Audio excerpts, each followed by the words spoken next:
Hello ভিয়াস, কেমন আছো সবাই? রোজকার মতো আজও নিয়ে আসলাম নতুন আরেকটি গল্প, বেলকুনির প্রেম। চলুন শুনি তাহলে। হঠাৎ করে বেলকুনির পাশে কে এই মেয়েটা, যাকে দেখেই বুকের ভিতরটা কেমন ধড়ফড় করে উঠল? তো চলুন না মেয়েটার পরিচয় জেনে নেই। আমি ওবায়দুল, পুরান ঢাকা হাজারীবাগ 16 নম্বর বাসায় দীর্ঘদিন যাবৎ এই বাসাতেই বসবাস করি এবং এখানে আমার শৈশব কৈশোর সব। তো আমি রোজকার মতোই সকালবেলা ঘুম থেকে উঠে ব্রাশ হাতে করে বেলকনিতে যাই এবং সকালে আবহাওয়াটা অনুভব করি, আর পাশাপাশি আমার ছোট্ট বেলকনির বাগানের যত্ন নিই। এটা ছিল আমার রোজকার রুটিন, কিন্তু ওই দিনটা ছিল স্মরণীয়। আমি সকালবেলা বেলকনিতে গিয়েই তো আমার চোখ কপালে উঠে গেল। হঠাৎ করে আমার সামনের বাসার বেলকনিতে চোখ পড়ল। চোখ পড়তেই দেখি এই যেন এক জ্বলন্ত পরী, টানা টানা চোখ, কপালের টিপ, লম্বা কালো চুল, আর পরনে গোলাপি থ্রি পিস। আর এসব দেখে আমার মতো একটা ইয়াং ছেলে এসব দেখলে কি মাথা ঠিক থাকে? তো আমি এক নজর তাকিয়ে তাকিয়ে দেখছি, হঠাৎ মায়ের ডাক এলো। মায়ের ডাকে হুঁশ হলো, মা নাস্তা করতে ডাকছে। আর আমি তখনই তড়িঘড়ি করে নাস্তার জন্য ছুটলাম। তো এটা নিয়ে চিন্তা আর ভাবনাতে আমার সারাদিন গেল। পরে জানতে পারলাম তারা নাকি আমাদের সামনের বাসার নতুন ভাড়াটিয়া। আর এটা শুনতেই আমি সুযোগ খুঁজতে লাগলাম কি করে তার কাছে যাওয়া যায় আর তার সাথে পরিচিত হওয়া যায়। যেই কথা সেই কাজ। আমার মতো সেও রোজ সকালবেলা বেলকনিতে আসতো। আমি সব সময় আড়ি চোখে তাকে দেখতাম। তো হঠাৎ করে একদিন তার চোখে চোখ পড়ে গেল। আমি তো লজ্জায় দৌড়ে রুমে চলে গেলাম। এরপর আবারও তাকে দেখতে থাকি। তো তখন আমি খেয়াল করলাম সেও আমাকে দেখে। তখন একটু হলেও মনে শান্তি অনুভব করলাম, আর নিজেকে শক্ত করে ভাবতে লাগলাম কাল সে বেলকনিতে আসলে আমি তার সাথে কথা বলবো। অমনি যেই কথা সেই কাজ। পরের দিন ঘুম থেকে উঠে আগে গিয়ে আমি তার জন্য অপেক্ষা করতে লাগলাম। হঠাৎই তার আগমন। তার দিকে একটু তাকিয়ে আমি বললাম হাই। সে আমার দিকে তাকিয়ে কোনো কথা বলল না।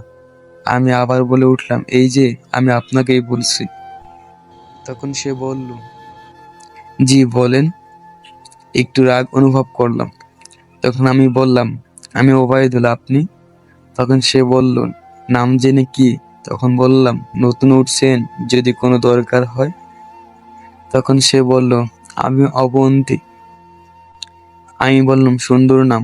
তো তখন সে থ্যাঙ্কস বলে চলে গেল। ওই দিনের মতো ওখানে কথা শেষ। আবার পরের দিনের অপেক্ষায়। পরের দিন আসতেই তাকে বললাম, এই যে অবন্তী, কি অবস্থা, কেমন আছো? তখন সে বলল, জি আলহামদুলিল্লাহ ভালো, আপনি? এই বলে বেশ খানিকটা সময় দুজনে কথা বললাম, আর বেশ ভালোও লাগলো। এরপরে ভাবলাম একদিন তাকে চায়ের আড্ডায় ডাকি। যেই ভাবা সেই কাজ। দুদিন পরেই বললাম, আচ্ছা বন্তি, তুমি কোন কলেজে পড়ো? তখন সে বলল, আমি কবি নজরুলে আছি, আপনি? কলেজের নাম শুনেই তো আমি অবাক, কারণ আমি ওই কলেজেই পড়ি। অথচ তাকে আমি চিনি না, আর চিনবই বা কেমনে? আমি তো মাসে একদিন যাই কলেজে, তাও আবার ক্যাম্পাস থেকে ক্যাম্পাস অব্দি। তাহলে তাকে চিনবই কি করে? এসব ভাবতে থাকি, তখনই অবন্তী বলে উঠলো, কি হলো বলেন। একটু ভ্যাবাচ্যাপা খেয়ে তখন আমি বললাম, আমিও তো ওই কলেজেই পড়ি। তখন বলল, ও আচ্ছা। পরে বললাম, চলো কাল দুজন একসাথে কলেজে যাই। সে রাজি হয়ে গেল। তো পরের দিন সকালে সে আমার আগেই ঘুম থেকে উঠে বেলকনিতে আমার জন্য বসে আছে।